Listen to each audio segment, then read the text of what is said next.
Salut tout le monde, c'est Lisa de Créateurs Éducatifs et aujourd'hui je vous parle de deux techniques d'intervention qui sont hyper similaires mais qui sont vraiment dans les détails au niveau des différences.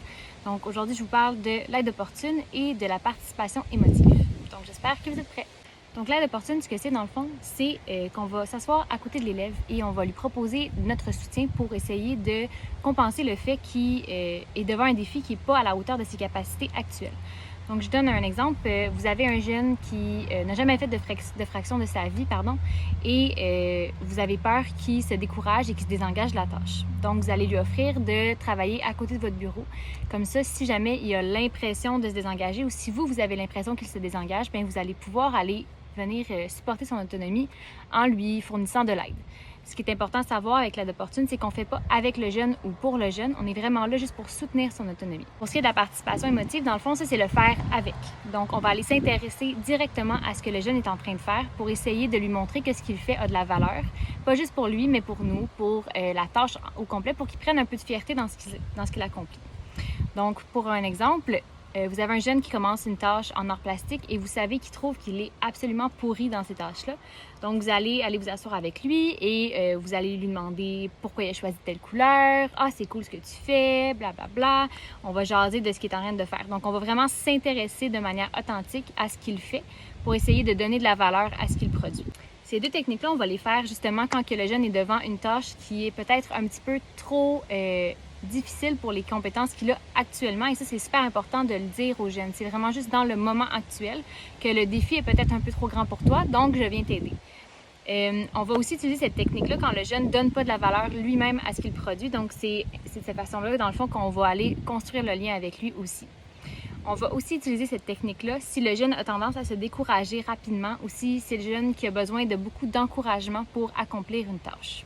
C'est deux techniques qui sont vraiment à éviter si on sait que le jeune va se sentir minimisé par notre intervention. Donc, ce que je veux dire par là, c'est le fait qu'on l'aide va lui prouver, dans le fond, qu'il est incapable de le faire tout seul.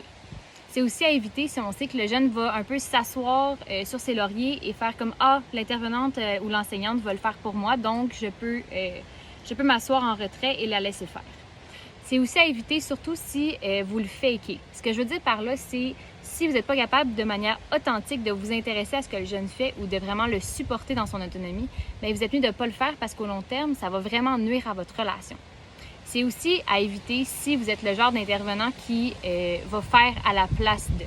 Selon moi, au scolaire, c'est les deux techniques qui sont le plus souvent utilisées parce que souvent, ce qu'on voit dans le fond, c'est qu'il y a un comportement qui va émerger dû au fait que le jeune ne croit pas en ses capacités d'accomplir la tâche. Donc souvent, le jeune ne comprend pas quelque chose ou il n'aime pas la tâche ou c'est quelque chose qu'il trouve vraiment, vraiment difficile au niveau social. Fait que si c'est un travail d'équipe puis il n'est pas sûr, bien, ça se peut qu'il y ait un comportement qui émerge. Je pense que l'aide opportune et la participation émotive, c'est probablement la meilleure façon au scolaire d'envoyer le message aux jeunes que tu crois en lui, que tu crois à son autonomie et que tu es là pour le soutenir, assez pour prendre le temps de vraiment t'asseoir avec lui, d'expliquer qu'est-ce qui se passe, de vraiment comme t'intéresser à ce que le jeune produit. Tranche de vie, moi, quand j'étais en 6e année, dans le fond, dans une classe de 6e année, je veux dire, il y avait un jeune, justement, toutes les fois qu'on faisait des maths, gros comportement, commençait à lancer ses choses, commençait à être vraiment désagréable au niveau du groupe. Et éventuellement, je me suis dit, bien écoute, dès qu'on va avoir des maths, on va aller dehors les faire ensemble, dehors de la classe, pour voir si je peux peut-être aller t'aider avec quelque chose que tu comprends pas. Il dit non, moi je comprends, c'est pas ça, c'est juste que c'est cave, non. Vraiment comportement oppositionnel, puis tout ça. Fait que je décide de le faire quand même. Et là, je me rends compte que le jeune ne comprend absolument rien à ce qu'on fait depuis au moins un mois. Et là, tu te dis, ben voyons donc comment ça, on est passé à côté. Ben parce qu'on était focusé sur le comportement au lieu du pourquoi il agit comme ça. Donc, on fait des maths ensemble durant peut-être, 2-3 semaines comme ça. On finit par rattraper le retard qu'il avait pris et on commence à voir la nouvelle matière, juste moi puis lui, à l'extérieur.